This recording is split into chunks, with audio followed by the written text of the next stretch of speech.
Good morning, good afternoon, everyone. Good evening, Alicia and Mark in Hong Kong. My name is David Levi-Faur, and we are here in a series of seminars on trust and governance in regulation in Europe.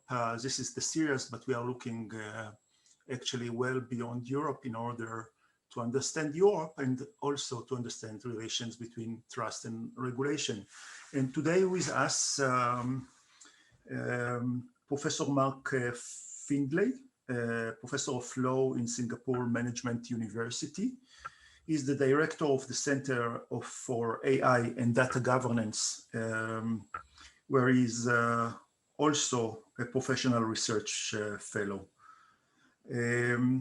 His co-author and is Alicia Wee, a research associate with the Singapore Management University's Center for Artificial Intelligence and Data Governance. They are working together on the issue of surveillance technology, trust, and positioning it in the context of the pandemic. So thank you very much for both of you.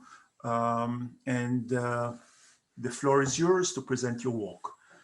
Mark, I understand that you are starting, so please.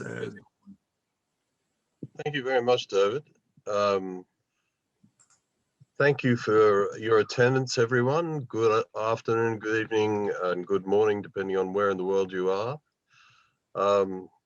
Excuse me for my virtual background being the wrong way around. I'm sure the presentation will be more balanced than my background.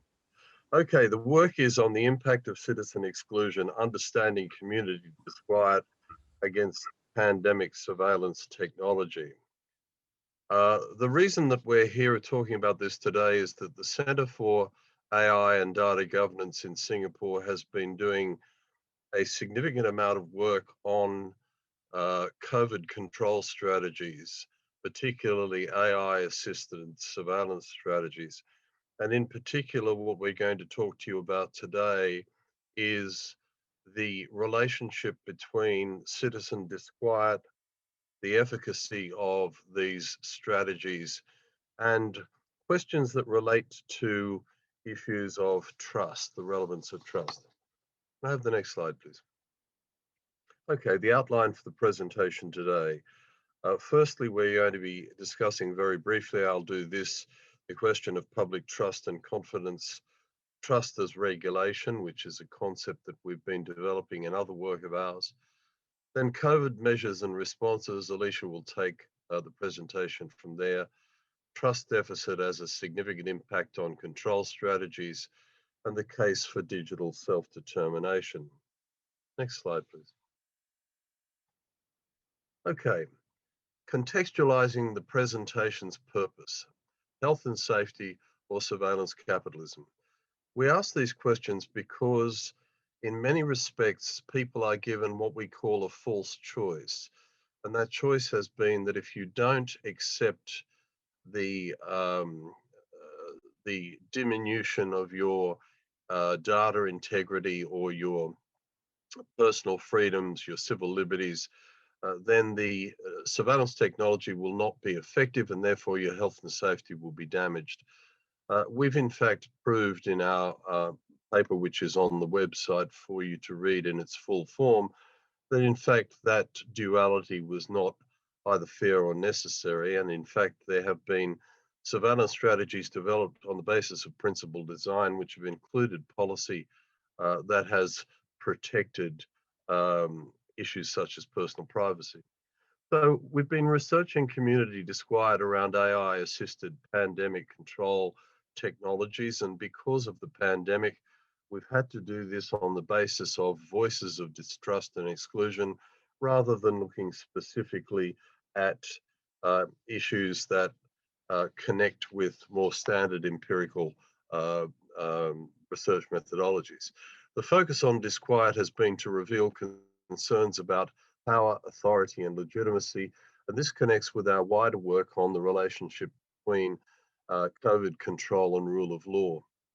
Trust under strain, very clear in most jurisdictions that we've examined, and it's unfolding even in Singapore here with us today, that citizen distrust, citizen disquiet is having a damaging impact on the legitimacy of control strategies at large and having a negative impact on the efficacy of certain control strategies, particularly those that vest in surveillance. Finally, disquiet manifests in individual and communal reactions, resistance, and reassertion of personal integrity and data security. Whether it's in an otherwise compliant society such as Singapore, where disquiet is manifested in resistance on social media, or whether it's people in places like the Netherlands engaging in violent resistance, there is no doubt that there has been a clear and present concern expressed in a variety of different situations in relation to the reaction to COVID control strategies. The next slide, please. All right, trust in a state of non-emergency. It's important to remember, in fact, that surveillance technologies have been a feature of major cities worldwide for a very long time. And so the relationship between the data subject and the data harvester has always been a question whereby there is necessarily a foundation of trust to some extent. This idea of trust is something which has, in many respects, gone under-recorded, under-measured during COVID because of the idea that our belief in the emergency itself was enough to generate the support that the control authorities wished. Trust in AI-assisted surveillance control tech and applications on the basis of emergency justifications. We have concerns about this because, firstly, in many situations such as the UK and now in some places in Europe, surveillance control strategies have been problematic.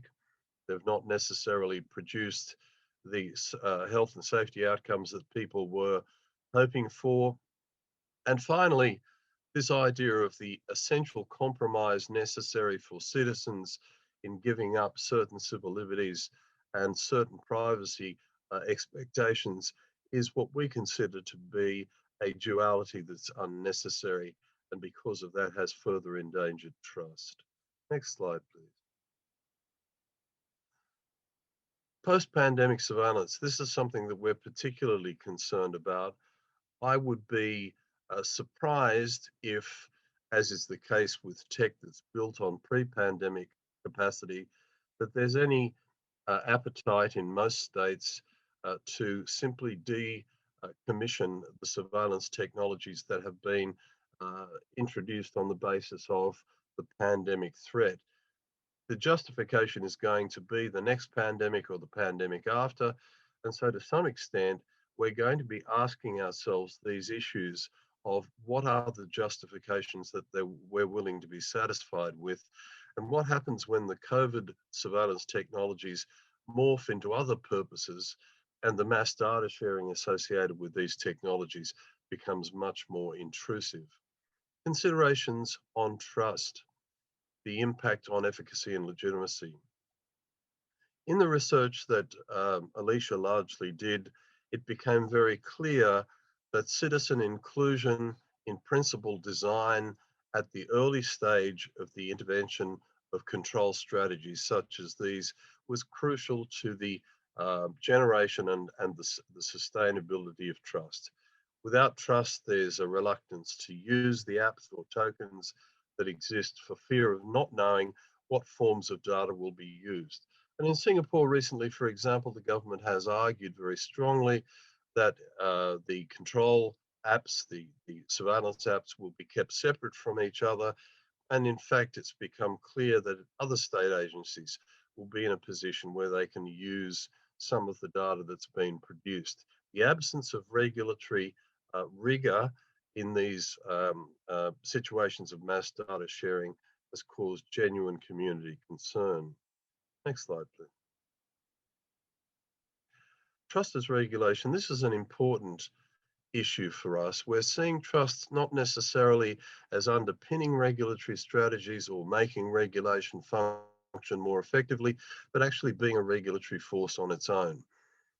We are proposing, through prioritising what our research work refers to as digital self-determination, citizen inclusion, information sharing, and an engagement with policy formulation, that the possibility of generating trust as a self-regulatory frame is clear and apparent.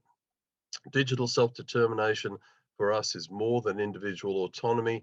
It generates a communal responsibility where there are, if you like, duties and obligations on data sharing and data access, which necessarily then creates stronger bonds of trust and thereby stronger bonds in terms of social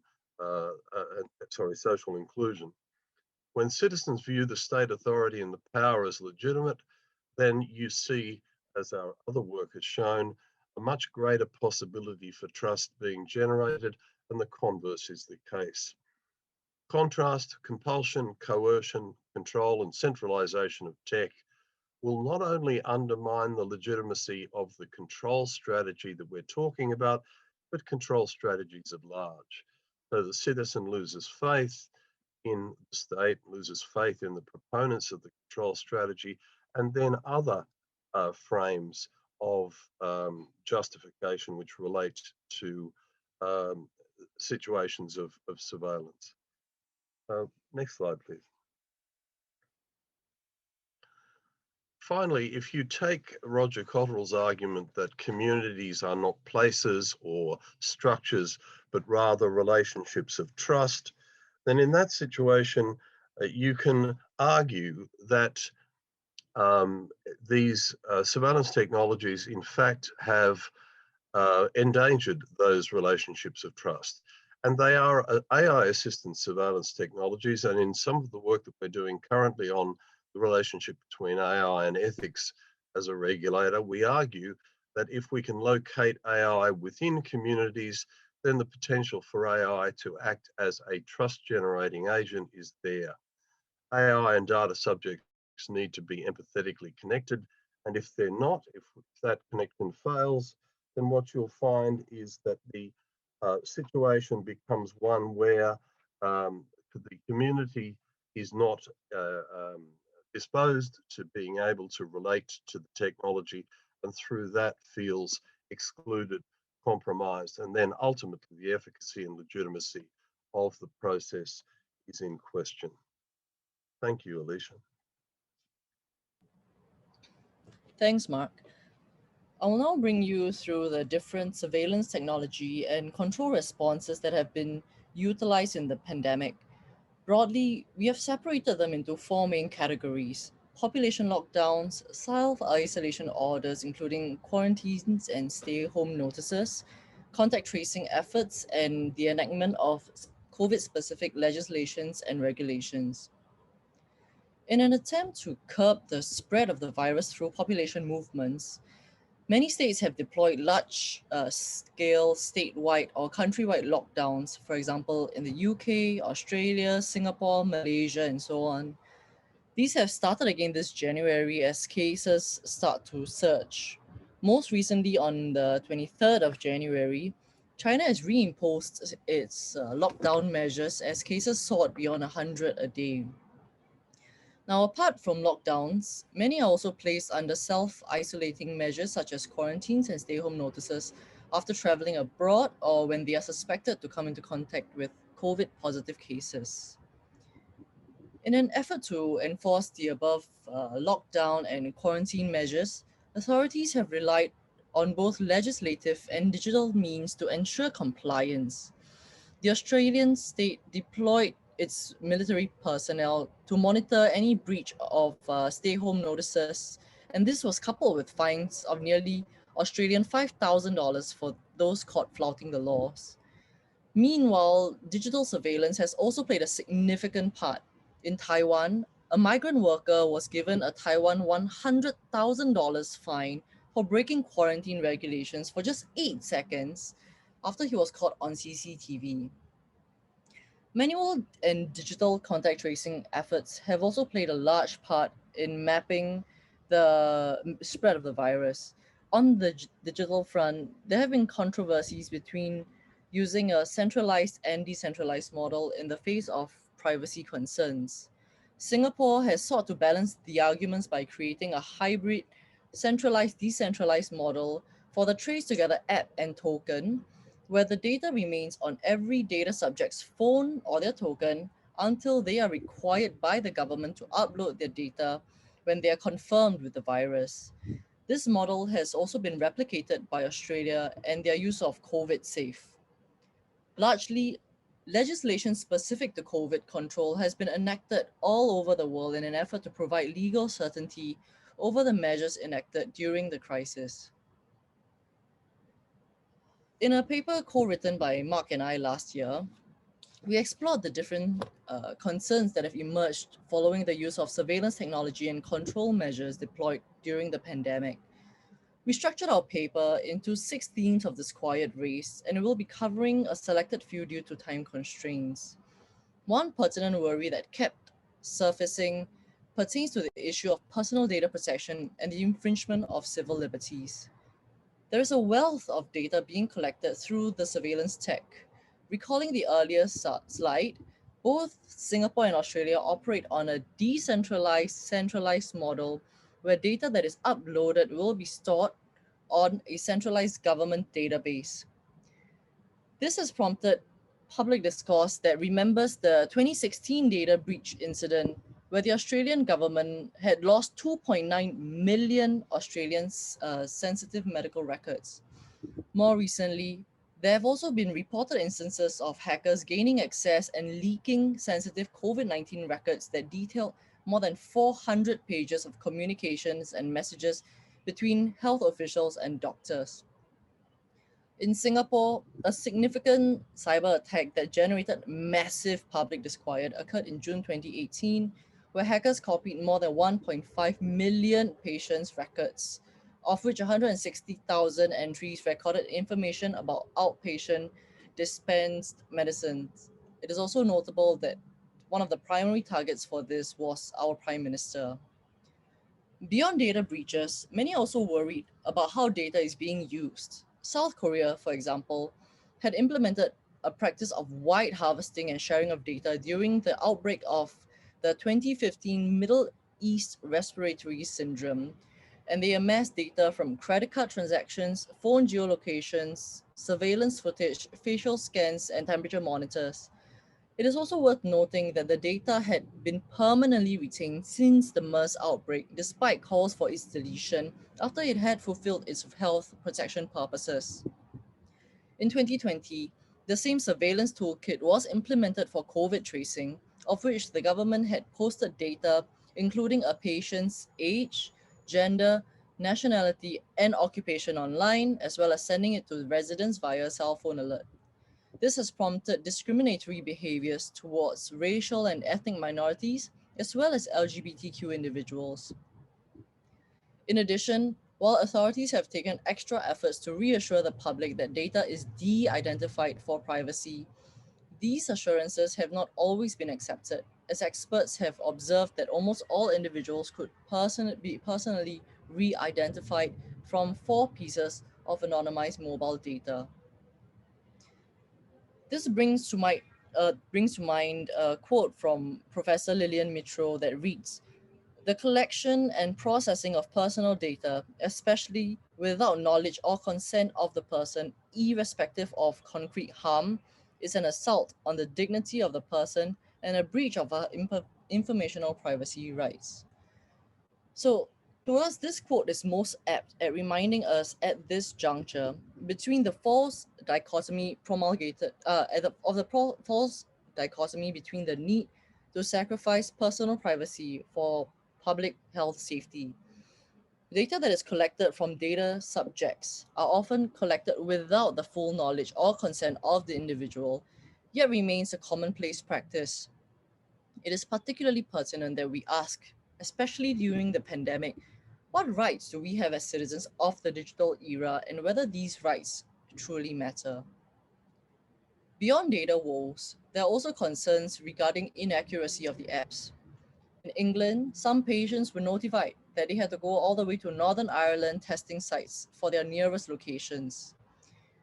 Most surprising is the fact that the efficacy of control apps appeared to be called into question by state officials themselves. For example, in Australia, Victorian agencies confirmed that they paused the use of COVID Safe while the country's wave of infections grew. Well, we know that it is only for 2 weeks, but this is in itself significant. Much confusion also surrounds the operation of many of these apps.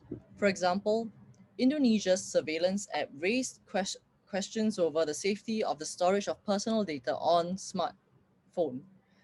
In response, an open letter collated by 13 human rights organizations was transmitted to the Indonesian Minister of Communication and Information Technology, requesting strong user privacy protections. To respond to users' frustrations and confusion, authorities have released white papers trying to explain the tech and news posts to remedy any misconceptions. However, it is unclear the exact extent of outreach of these explanatory efforts, seeing as many of the very same questions that were addressed in these explanation papers have repeatedly popped up on social media, on Play Store and App Store reviews. As mentioned earlier, discriminatory practices have emerged as a side effect of stringent control measures.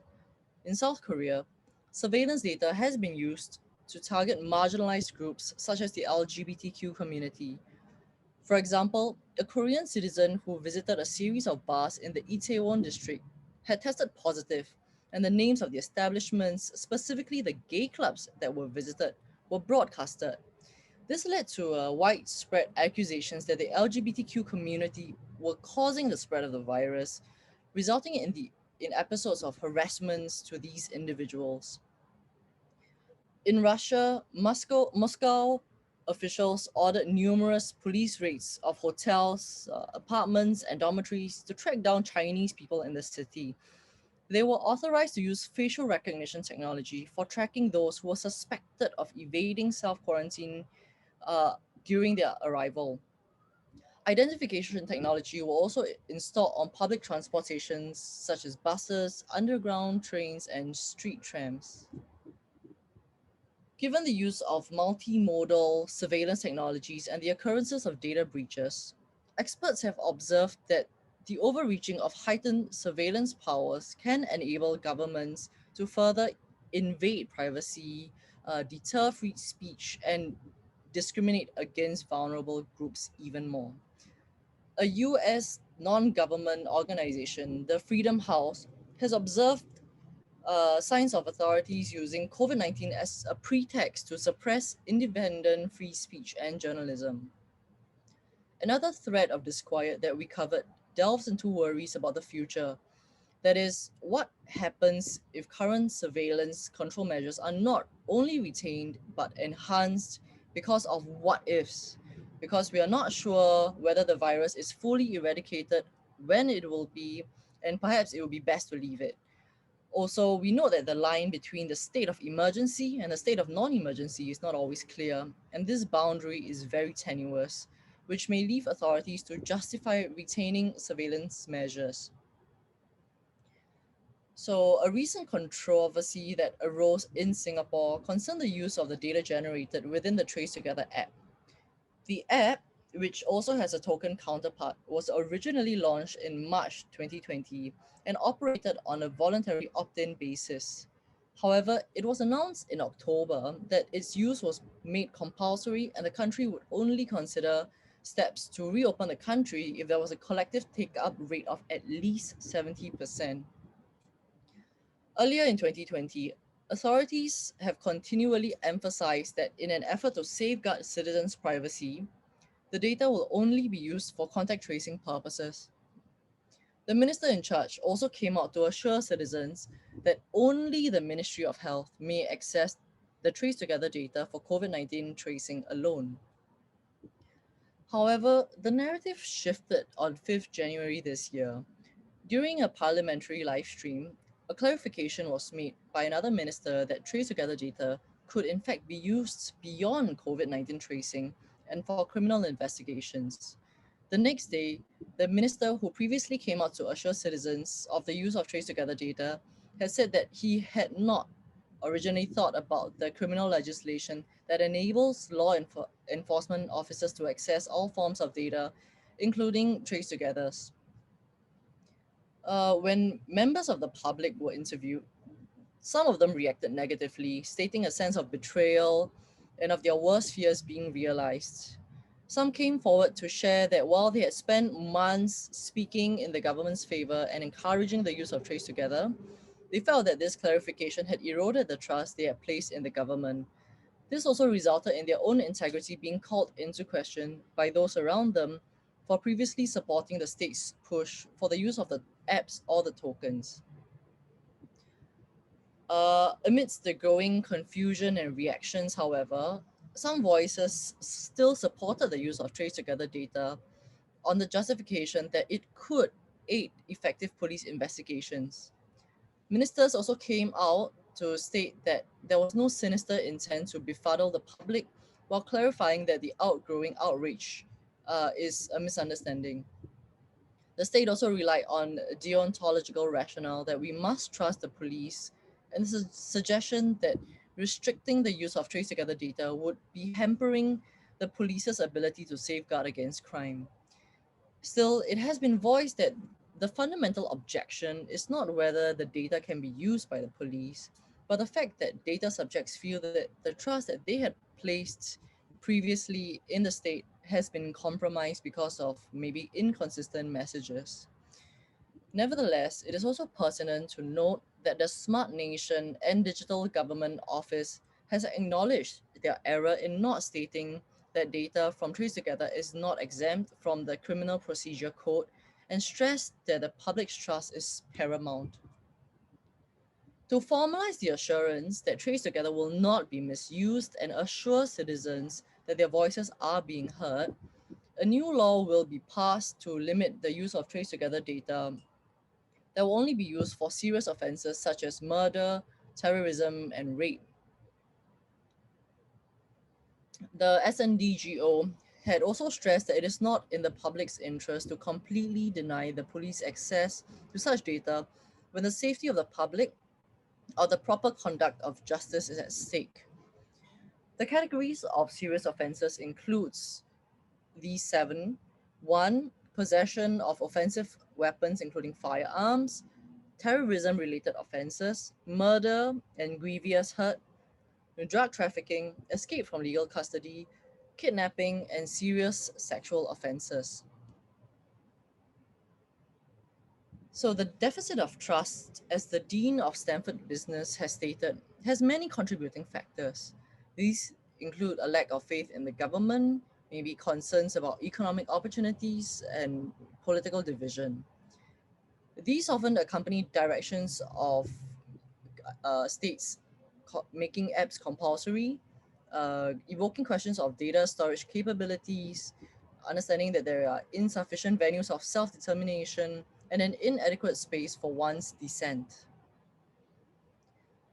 The effect of trust deficit is best illustrated through the engagement or the lack of engagement with the control responses. In Australia, sections of the population reacted negatively through nationwide protests, gathering against lockdown measures during their Freedom Day, where they chanted human rights matters in opposition to restrictions of personal movement and association. Following up on the Trace Together case study just earlier on, since the app or token was mandated, data subjects have started expressing unhappiness either by deleting their app, leaving the tokens at home, selecting pause tracking after they checked into venues, or disabling Bluetooth entirely from their phones in a show of disagreement against the government's clarification of Trace Together data. Some have even gone far enough to try to break apart the tokens, despite being cautioned that modifying and damaging the tokens may tantamount to a criminal offense. The previous analysis has shown that there is an immediate need to resolve both citizens' disquiet and restore citizens' trust. In our paper, we have sought to demonstrate the correlation with the overall efficiency and utility of measures deployed. The existing reactions against control measures demonstrate a correlation between distrust and lack of engagement with the tech and their related control measures. In order to reverse this, there needs to be a way to eradicate the trust deficit and restore citizens' trust. In doing so, the community disquiet will also be resolved. When trust is secured, whether in the tech or the government behind the tech, more data subjects will be open to engage with and participate with the state's control measures, which of course will result in greater adherence to policies and higher uptake rates in control technology. It is our position that in the long term, genuine engagement and the restoration of trust will foster greater relationships between the citizen and the state, instead of having to rely on coercive methods that leave suspicions and doubts against the state unresolved. As Mark has mentioned earlier on in the presentation, we propose that the way to repair and foster trust amongst data subjects is by promoting greater self-determination practices in a digital space. The ultimate aim is to foster a shared responsibility between the state and its citizens over the forms of data that are exchanged with, which will in turn mold the relationship between the state and its people. At our center at CAIDG, our colleagues are currently working on a collaborative project providing a more in-depth examination into the importance of digital self-determination. The following slides that I will cover will briefly summarize the objectives that we hope to achieve. As a baseline, we hope for a paradigm shift where citizens will have control and access over the data that they provide and understand the relevance of the data that they have provided, as well as appreciate the potential value of the very same data and the opportunities for its reuse. Now, as many data subjects have voiced distrust that stem from not knowing how or what kinds of data is being collected and used, this returns the agency back to the data subjects by ensuring that we can govern our data as opposed to just data about me. This is a way to help us make sure that we can retain our privacy and curate our public preferences and ensure that we have a way to control how we are being perceived. Beyond just mere arguments for individuality, digital self-determination plays a fundamental role in helping us shape our human right to autonomy in a data society. Autonomy is not just about governing data, but balancing one's own will with others and navigating the rules of society in a just, ethical manner. The dignity of a person, which is arguably displaced in the present digital space, ought to be restored. As was mentioned by both Professors Mitro and Rudota, if an individual can be objectified and judged out of context, both their freedom and dignity are diminished.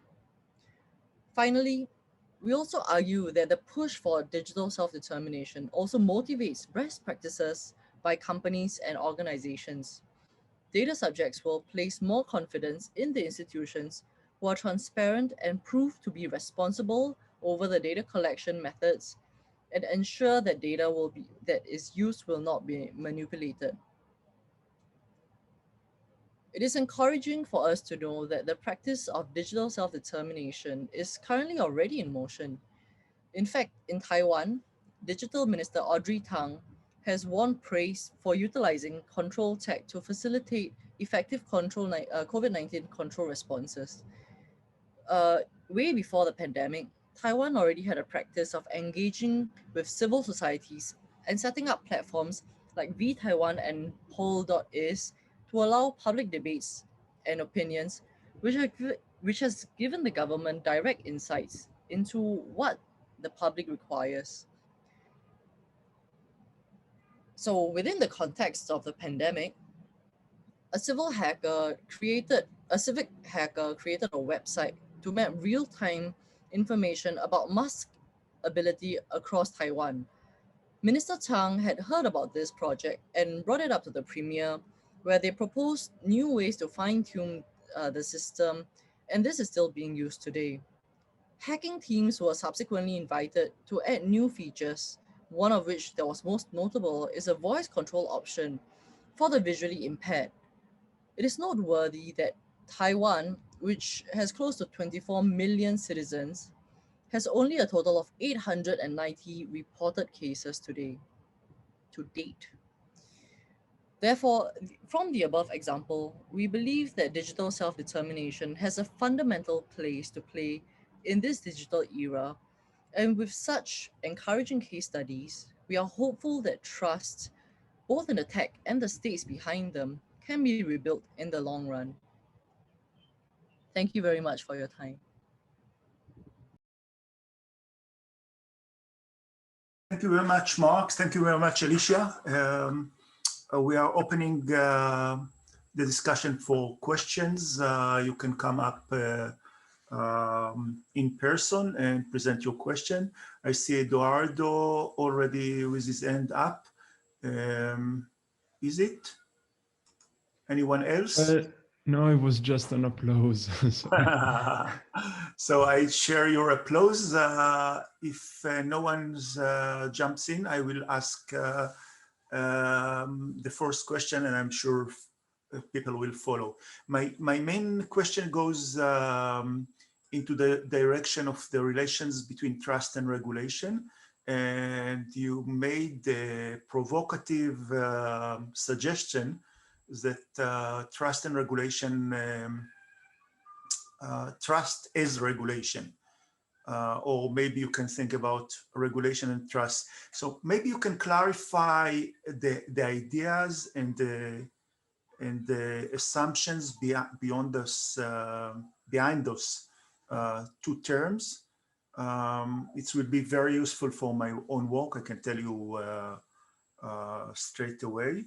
But I'm interested to see how you define trust, how you define regulation, and then how can trust be regulation? Okay, I'll take responsibility for that because it's largely my part of the presentation. Thanks for the question, David. Trust is usually seen as something which is either an outcome of regulation or as something as a context within which effective regulation works. But if you take, as we put forward, Roger Cottrell's argument that society, communities are actually the outcome of trusting relationships, then the trusting relationship becomes, if you like, the regulatory context, the regulatory outcome, and also the regulatory device. So that if, for example, individuals are in a relationship of trust, that relationship of trust then regulates behavior. So it's not necessarily the fact that we want a trusted outcome or we even want a trusted other form of regulatory technology, but in fact, it's the trust which is essential in that regulatory format. And we saw this very clearly when we were looking at some of our work on ethics, that in fact, it becomes very interesting when you look at AI and the way in which AI professionals and practitioners make decisions about ethics. In many respects, they make decisions about ethics based on their personal distrust of externalities. Things like the company's assertion that trust is a priority above profit or whatever it might be. And so their failure to generate trust within their own personal decision-making process is the regulator on whether they make an ethical decision or they don't. And so perhaps the issue is the determination of what we mean by trust. And in my view, trust is something which is not an outcome necessarily, not a process, but it's a relationship. And because of that idea of it being a fundamental relationship between person A, person B, between AI and the citizen, between those components of social bond, then it becomes the regulator of those social bonds. Now, it's interesting because distrust can work the same way. Distrust can regulate. Suspension of belief in trust can regulate. It depends on the way in which people value a trusted relationship or otherwise. And so crucial to our interpretation of trust is the idea of, firstly, trust being a relationship, and secondly, that the idea of regulating social bonds is the regulating of those trusted relationships. So it is trust being the active regulatory component rather than the outcome or the context in itself. How can you show the benefits of this kind of conceptualization in your case study or in other cases? Can you connect it to added value? Yes, we can, because in the Singapore model, maybe Alicia could give a better detailing of this. In the Singapore model, what is so interesting about the negative reaction to the tracing and tracking app is that it is sponsored by a government that is almost without question trusted by the community. So the community has a pre-existing existential trusted bond with the state. And then because of other issues that are associated with the tech itself, like a failure to inform what appears to be inconsistent relationships between data sharing and promises from the state, this trusted relationship was shattered. The only way, therefore, to effectively regulate back to a legitimate relationship between the state as the controller and the citizen as the recipient is to somehow go back to that more fundamental relationship, the relationship of trust between data subject and data manager. And that is the example that I would put as the best evidence in the work that we've done, that a prevailing superstructure of trust, which is the way in which governance is operating in the Singapore state, was not of itself sufficient to counterbalance a prevailing fundamental personal failure of trust, which was, I think, the sort of the breakdown in regulatory control. And the states really suffered from this because they found it extremely surprising that consensual trust, the implication of trust in a governance framework, was undermined by something much more fundamental, which was a loss of trust in a personal relationship between the data subject and the data manager. Thank you, Mark. Alicia, do you want to add something to that? I did actually. My name is Mark Leiser. I'm an associate professor in law and digital technologies at the University of Leiden. Mark, just a minute. I want to give Alicia an opportunity to extend, and then I will come back to you. Sorry, I heard the name Mark and I thought I was coming in. I apologize. No, I'm made. So Alicia, please. Actually, I'm just going to build on very briefly to what Mark said, because it is true, the notion of, it is this idea of, even though we have a lot of disquiet being generated within Singapore, it does not take away from the trust that still resides first, regardless of whether or not there are complaints. Well, unfortunately, Singapore is known for its complaints. Regardless of its complaints, there has research that shows that Singaporeans still trust its government. It just wants avenue to voice its discomfort, and many of these are not major concerns, but very, very minor complaints that they have. And so when you have, so unlike Australia, for example, if something is mandated, you will have a lot less protests in Singapore. You will have a lot of complaints and gripes, but ultimately there is still a demonstration that people trust in their government. They will stay at home. They will, maintain order. They will go through the lockdowns, or in here we call it circuit breakers. Yeah. Thank you very much, Alicia. Mark, please. You're unmuted there. Take your time to unmute. Yeah. Okay. Sorry. Yeah, I have a couple of general comments that I would like to direct to the speakers, which I thought was a fantastic and very interesting and thought-provoking presentation. The first one is about trust and its standalone I presume you're calling or trying to treat trust as a standalone modality. But my question to Mark is, what is the enforcement mechanism if trust is a regulator? Because all the other modalities, there needs to be some sort of effector here that gives for the regulatory modality. So my initial reaction when you made the comment was the trust falls under the kind of market modality, or it falls under the social norms modality, but it would struggle as a standalone modality. That was my first general comment. The second general comment was more about data privacy and informational privacy in relation to COVID-19. Lillian Edwards is a friend of mine. She was my former boss at University of Strathclyde. And I know that that paper in reference to 2003 was certainly outside the frame of reference of a pandemic and data subject rights.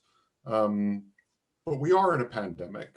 And if you look at the text of the European Union's GDPR, for example, this was taken into consideration by the authors. And several of the recitals and several of the provisions within the GDPR make specific provision for tracking personal data in light of a pandemic or a public health emergency. And I'm struggling with the kind of narrative that has prevailed around the European sphere, which says, okay, lockdowns are okay. You know, a restriction by the government on your right to liberty, but a restriction on your right to privacy is not acceptable. I don't understand how we're allowed to have these two measures together, or there's a backlash, an acceptance of one, but a backlash against the other, when the GDPR specifically calls for a legal protections to be written into law to protect the processing of personal data during a public health emergency. So I'd like to then marry these 2 points together and ask both of the speakers their thoughts on enforcement within contact tracing and technological use as a response to the COVID-19 crisis. On the one hand, we have built a technological infrastructure which, in Europe anyway, has zero enforcement mechanisms built into the contact tracing structures. We have trust proposed by Professor Findlay as a standalone modality, as far as I could tell from his writing or from his slides, and little enforcement being placed on the government, by the government and the lawmakers, onto the tech companies that are processing the personal data for the purposes of contact tracing. So my question then becomes, what is the role of enforcement and trust? And have we got this part wrong? Thank you. Well, maybe I can just jump in with trying to merge the answers of the two. In relation to the idea about why should we be worried so much about tracing and tracking invading personal data, and to some extent the issue about whether that balances against the need to protect our health and safety, I don't think that there is a universal resistance to that in common sense. The resistance seems from our work to be in situations where the advocates of tracking and tracing say that these rights and these considerations of personal integrity will be affected and these others won't. And it's when we in fact find that more than the ones that they told us would be effective. So it's a sense of betrayal.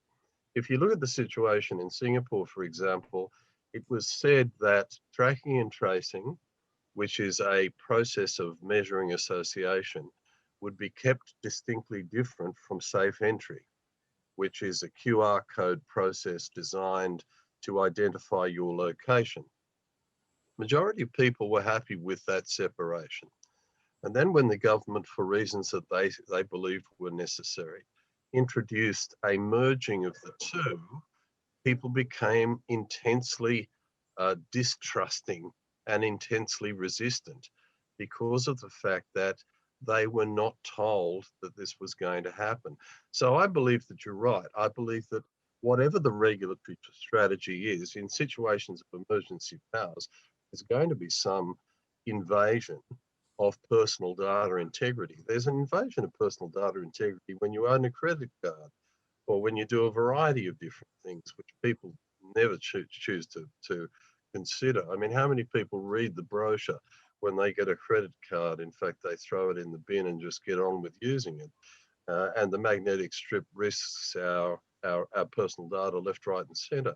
But I think it's whether, in fact, in situations like this that are so heavily dependent on trust for efficacy, then, and this is what tracing and tracking needs, it won't work without it, then you've got that issue. It's what we don't know, what we weren't told. The second point about trust as a standalone and whether you need to have, in fact, enforcement go along with it. I'm not saying that trust is the only or the paramount or the best regulatory strategy. In fact, we criticize this because in many respects, if you look at the Silicon Valley approach to ethics as a regulator of AI, trustworthy AI, there's no enforcement of any of that, and they don't intend it to be. It's unqualified self-regulation. Now, what I'm saying is that in situations where you do, in fact, perhaps have an ancillary or parallel enforcement mechanism which supports trust, then trust becomes something which is much more effective. It's still standalone, but it's something which can benefit from enforcement strategies. I'd say this, you might be interested when we get to publish this work, that we're doing some work now on the relationship between ethics, AI, and rule of law. And one of our arguments about the failure of ethics as an effective regulatory device to regulate AI development is that there's no enforcement. Whereas if you run a parallel normative framework like rule of law, there is institutional and process enforcement mechanisms. And so we're advocating that, you know, not the demolition of ethics, but rather the argument that ethics is failing and people are unhappy with it, certainly during COVID, because of the fact that there is no individual or collective enforcement paradigm. You sound like myself, my PhD supervisor, Andrew Murray, and Karen Young, all in one sentence. The only thing that works is law backed up by sanctions. That's the only thing that corporations... Well, not entirely. I mean, I think that there are lots of situations where you have consensual thinking where you don't need law. I mean, there are so many examples. I mean, I spent a significant amount of my time 2 decades ago in the South Pacific working in communities where law was entirely absent. And yet there were very effective regulatory strategies based on things like trust. But in a modern technologized society, I think while trust is a powerful regulatory format, it does fail if it's used particularly by mendacious people to dull or to negatize the possibilities of enforcement.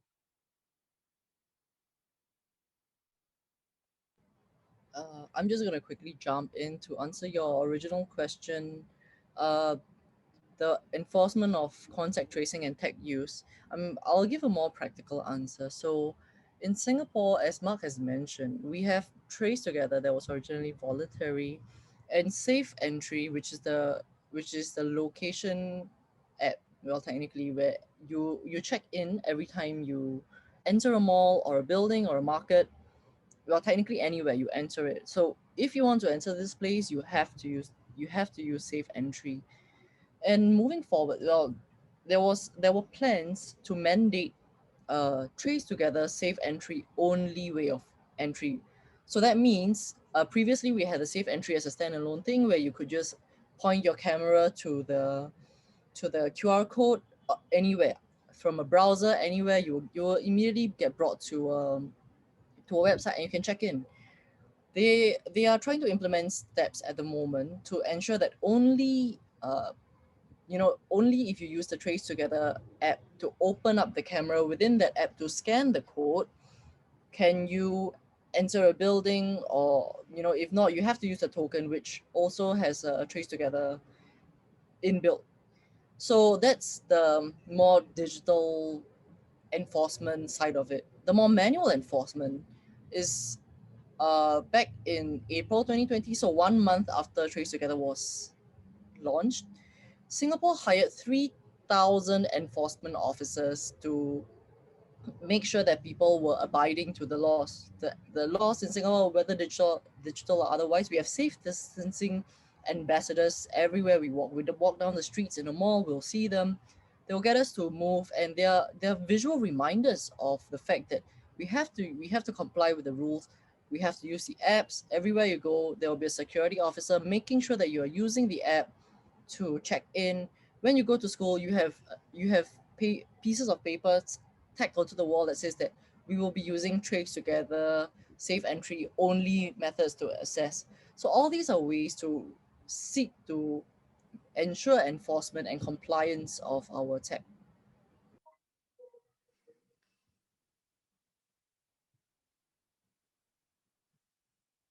David, you're muted. Thank you, Esther. Please go on. Esther van Zimmerman, please. So thank you very much for your presentation. I will be short because I really have to leave at 11 for another meeting, and I wanted to raise a quick question. Thank you very much for the presentation. Also because I'm from the University of Antwerp, and we're also doing a survey experiment on the Belgium Corona alert. So very interesting to hear from some other cases and findings that you have.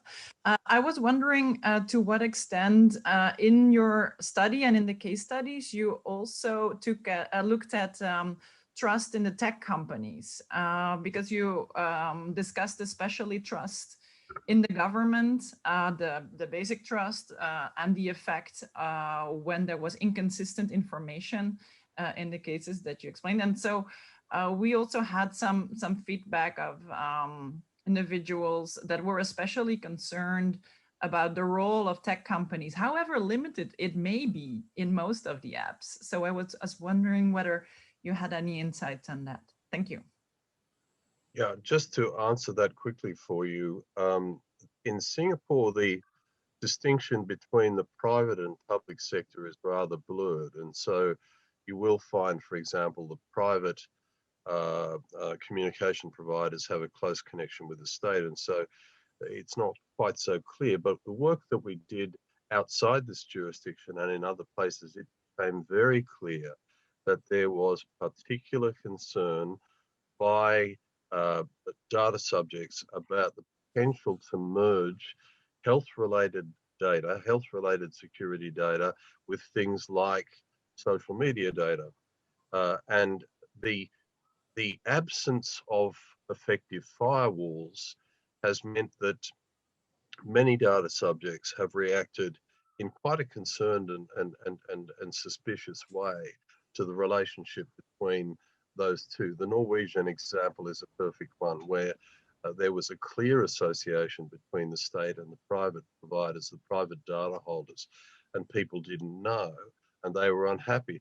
But look, the one thing that I'm very happy about as a consequence of this is that people are starting to ask, what happens to my data in the private sector?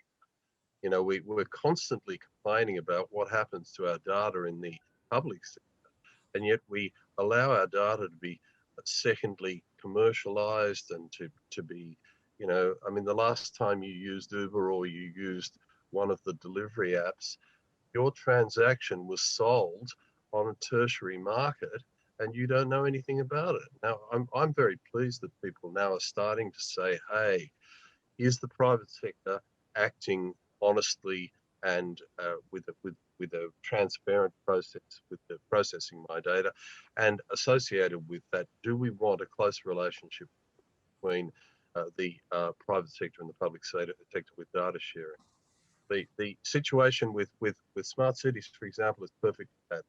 The private and the public sector have become so merged in data sharing that people need to think about that and the consequences. Exactly. I couldn't agree more. Thank you for that, Mark. Sorry, I now need to leave, but thank you for that very concise answer. We will definitely get back in touch with you if that's okay. Thank you. Absolutely okay. I can say on their behalf. I'd like to ask the last question and to invite you to summarize the general lessons beyond Singapore, beyond the pandemics, beyond even surveillance technology. What can we learn conceptually, or what should we take both in the theoretical level and the political level, social level from your study? I'll leave a wider comment on that to Alicia in relation to the particular work that we've done. But I'd say two things, David, that have come out of this very clearly. One is the fact that society is becoming much more aware of the absence of effective regulation. And so if there is mass data sharing, and this mass data sharing is impacting directly on individuals within a variety of different life spaces, then the question about whether regulation is firstly there, and secondly effective, and thirdly enough is being debated and discussed. And I think this is really important, particularly when it comes to the transaction of data. I mean, we are doing work now on the relationship, for example, between gig economies and the sale of secondary data. And I would guarantee that if people looked closely at the work that we're doing, they would never take an Uber cab again. And these are questions I think that we really need to ask, not just about our personal data, but about the regulatory community. What are regulators doing? Is it enough? Should it be only the public sector's obligation to regulate? The second thing very quickly is the whole idea of data subject inclusion. People have to be in the mix, right from the development of regulatory policy. And if they're not involved in the development of communal regulatory policy, then they're not going to own it. And if they don't own it, then they're not going to support it. And that's going to diminish the effectiveness of regulation at large. Alicia, do you have a view? I will just wrap it up very quickly, and I understand that, you know, Esther is gone already, but the only other fun fact I wanted to add just now was that when we are looking at the idea of trust in tech companies, especially during the pandemic, it is worth noting that the tech that Trace Together is built by the government, a technology department by the government itself. So it kind of takes away from the whole public-private controversies. And on the takeaway, I agree with Mark on the point of data subject inclusion, because from the 6 themes of disquiet that we have shown, one underlying thread that connects them all shows that people are learning that they matter and are struggling to find a way to express this. Right now, they are doing it by voicing distrust and disquiet. And it's not just governments who have to listen, but tech developers as well. When they start to develop more tech, people are going to start to want to go to tech that listen to them, that take their input seriously, and take their privacy seriously as well. Thank you very much, Alicia. Thank you very much, Mark. It was fascinating presentation, which helped my work, and I think the others as well. So looking forward to have you here with us again sometime in the future, and also to keep in touch. Thank you very much. It's a pleasure. Thank you, speakers.